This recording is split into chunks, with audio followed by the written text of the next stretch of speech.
All right, so this video is specifically on how Venus is the Antichrist and the killer of slayer of not only the prophets that come from Hod or Mercury, but um, Venus actually attempts to and has in the past, um, you could, I don't want to say slayed, but has destroyed um, future past prophets from the sphere of Hod.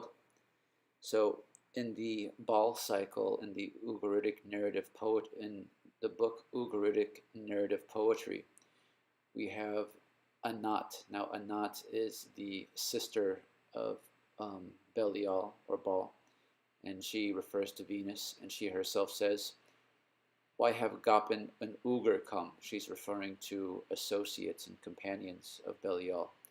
"What enemy rises against Baal?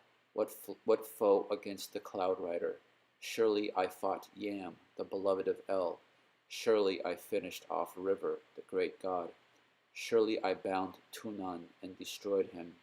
I fought the twisty serpent, the potentate with 7 heads." The potentate with 7 heads refers to the uh, human avatar of Yam, as Yam refers to sea, which is Neptune and Yah.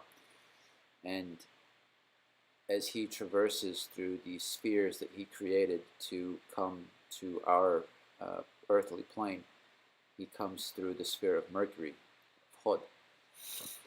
Now, in myths from Mesopotamia, Tablet 6, we have the hero Gilgamesh um, outing Ishtar, also known as Inanna, for how she treated Dumuzi. Dumuzi refers to Tammuz, which also refers to Yam and the petition with 7 heads, because Dumuzi himself refers to the same Mercurian prophet, as Dumuzi um, is the prophet for Elion, Jupiter, and Venus was able to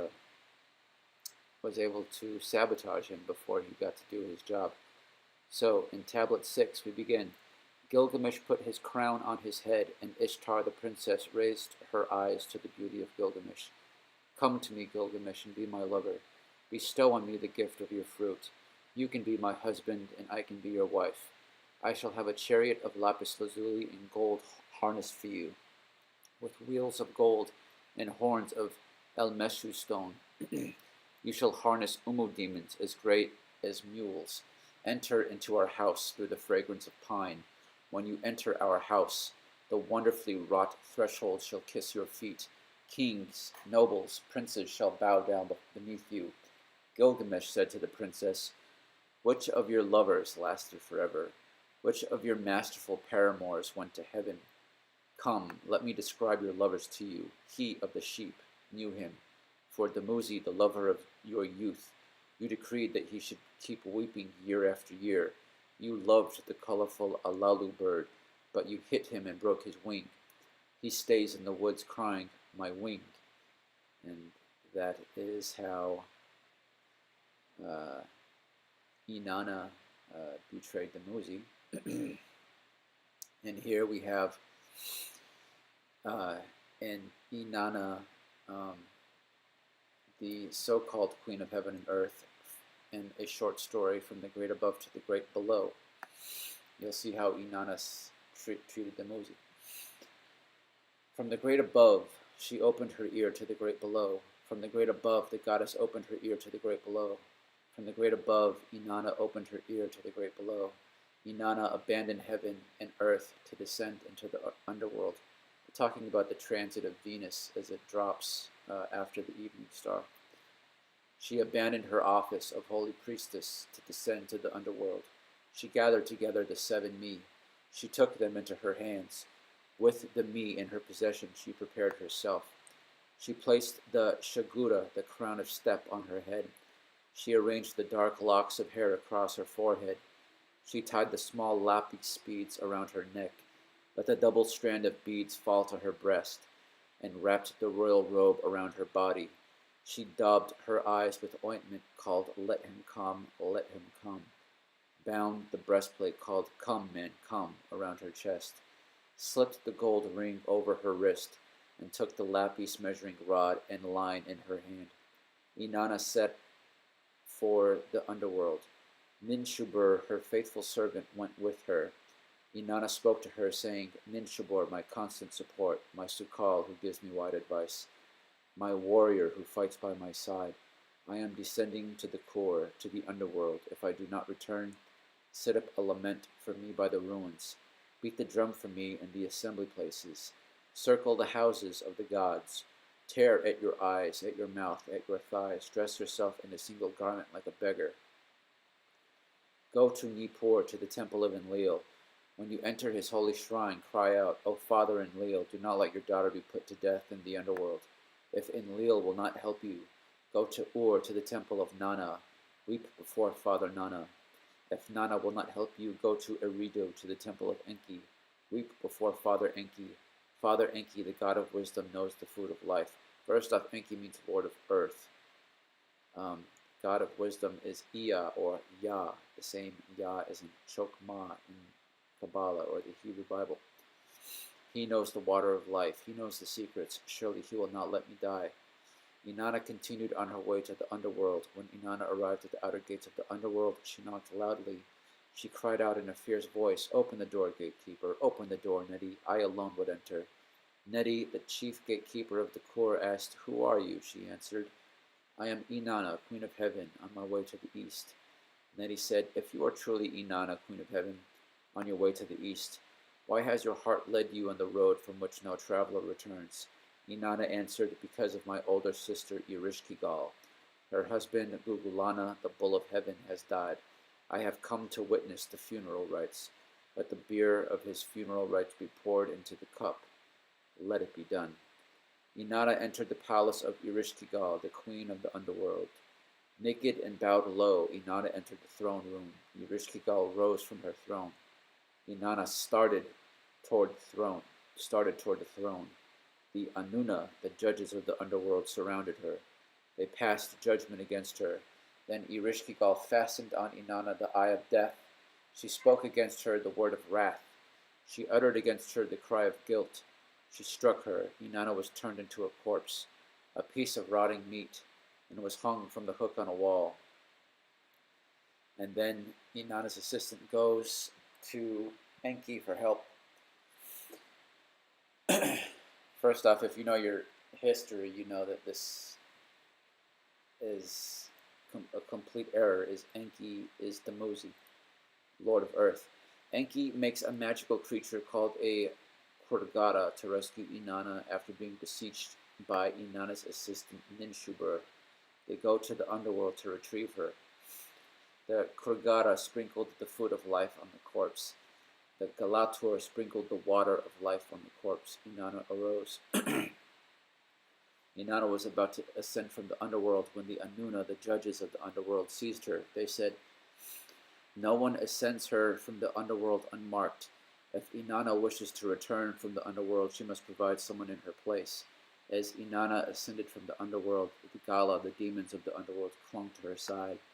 The Gala were demons who know no food, who know no drink, who eat no offerings, who drink no libations, who accept no gifts. They enjoy no lovemaking. They have no sweet children to kiss. They tear the child from the father's knees. They steal the bride from her marriage home. The demons clung to Inanna. The small Gala who accompanied Inanna were like reeds the size of low picket fences. The large Gala who accompanied Inanna were like reeds the size of high picket fences. These might be your gray aliens or gray demons. The one who walked in front of Inanna was not a minister, yet he carried a scepter. The one who walked behind her was not a warrior, yet he carried a mace. Ninshubur, dressed in a soiled sackcloth, waited outside the palace gates. When she saw Inanna surrounded by the Gala, she threw herself in the dust at Inanna's feet. The Gala said, Walk on, Inanna, we will take Ninshubur in your place. Inanna cried, No, Ninshubur is my constant support. She is my Sukal who gives me wise advice. She is my warrior who fights by my side. She did not forget my words. She set up a lament for me by the ruins. She beat the drum for me at the assembly places. She circled the houses of the gods. She tore at her eyes, at her mouth, at her thighs. She dressed herself in a single garment like a beggar. Alone, she set out for Nippur at the temple of Enlil. She went to Ur in the temple of Nana. She went to Eridu in the temple of Enki. Because of her, my life was saved. I will never give Ninshubur to you. The Gala said, "Walk on, Inanna. We will accompany you to Uma." In Uma, at the holy shrine, Shara, the son of Inanna, was dressed in a soiled sackcloth. When he saw Inanna surrounded by the Gala, he threw himself in the dust at her feet. The Gala said, "Walk on to your city, Inanna. We will take Shara in your place." Inanna cried, "No, not Shara. He is my son. He sings hymns to me. He is my son who cuts my nails and smooths my hair. I will never give Shara to you." The Gala said, "Walk on, Inanna. We will accompany you to Bat Tibara." In Bat Tibara, at the holy shrine, Lulal, the son of Inanna, was dressed in a soiled sackcloth. When he saw Inanna surrounded by the Gala, he threw himself in the dust at her feet. The Gala said, "Walk on to your city, Inanna. We will take Lulal in your place." Inanna cried, "No, Lulal, he is my son. He is a leader among men. He is my right arm. He is my left arm. I will never give Lulal to you." The Gala said, "Walk on to your city, Inanna. We will go with you to the big apple tree in Uruk." In Uruk, by the big apple tree, the Muzi, the husband of Inanna, was dressed in his shining knee garments. He sat on his magnificent throne. He did not move. The Gala seized him by his thighs. They poured milk out of his 7 churns. 7 churns. Remember, the 7 churns. Just as the 7-headed serpent that Anat killed. They broke the reed pipe which the shepherd was playing. Inanna fastened on the Muzi the eye of death. She spoke against him the word of wrath. She uttered against him the cry of guilt. "Take him, take the Muzi away. The Gala who know no food, who know no drink, who eat no offerings, who drink no libations, who accept no gifts, seized the Muzi. They made him stand up, they made him sit down. They beat the husband of Inanna. They gashed him with axes. Inanna and Gishtana went to the edges of the steppe. They found Dumuzi weeping. Inanna took Dumuzi by the hand and said, "You will go to the underworld half the year. Your sister, since she was asked, will go the other half. On the day you are called, on that day you will be taken. On that day, Geshtitana, your sister, is called. That day you will be set free." Inanna placed Dumuzi in the hands of the Eternal. You see what a bitch Inanna or Ishtar is? She wanted to go to the underworld, but found out she couldn't take it. So she essentially snitched, not even snitched, she sabotaged Dumuzi. So this shows you the nature of Venus. This shows you the nature of Inanna. They're saboteurs. So she sabotaged Dumuzi, which represents Mercury. So he and his sister have to take, or at least in this story, had to deal with Inanna's selfishness and irresponsibility. So Inanna's a complete bitch. But if you know anything about Venus, Venus is a complete bitch. Now, once again, here's another story.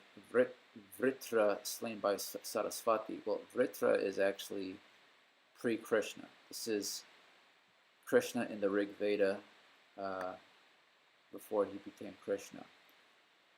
Now, in one verse of the Rig Vedic hymn eulogizing Sarasvati, Sarasvati is Inanna. Sarasvati is Anat. She is portrayed as the one who slayed Mitra. Mention of this occurs nowhere else. Yeah, this divine Sarasvati, terrible with her golden path, Vritra Slayer claims our eulogy. That's Rig Veda, Book 6, Verse 7. Now, you have to understand that the Rig Veda was introduced into Bharat, or ancient India, by the Phoenicians. I'll get into more of this earlier, but this is detailed in a book I have. I don't have it right now, but you can Google it. The Rig Veda essentially was the introduction of the god Indra, not even a god, he's a demon, of the demon Indra and Sarasvati to India by these Phoenician merchant salesmen. And they're the ones who brought that ideology into the country. Now, these were all stories of Venus essentially killing Mercury. Now here's another one. Artemis kills Adonis. Of course, you know Artemis is a Venusian goddess. Adonis, also known as Adonai, once again referring to the Muzi, the shepherd, uh, referring to Elohim Sabaoth. In some versions of the story of Adonis, who was a late addition to Greek mythology during the Hellenistic period, Artemis sent a wild boar to kill Adonis as punishment for his hubristic boast that he was a better hunter than she. In other versions, Artemis killed Adonis for revenge. In later myths, Adonis had been related as a favorite of Aphrodite, and Aphrodite was responsible for the death of Hippolytus, who had been a favorite of Artemis. Therefore, Artemis killed Adonis to avenge Hippolytus' death. Either ways, in all these mythological stories, you can see that it's Venus who is the elder sibling of Mercury. Always attempts to sabotage Mercury because it's Mercury who is the king of Earth, and because Venus's nature completely, and also Mercury is the prophet for Elyon, the Most High, and Venus's nature is completely goes against the Most High. You have to keep in mind Venus is the planet of lawlessness, of homosexuality, of desire, right? But depending on what house Venus is in, you know, that desire can be not a good thing. And it's Mercury who brings order and actually brings not just the Most High, but see, Mercury merges with Yah, with the first sphere, and also even Keter, because Keter and Yah are the same. So that is a brief,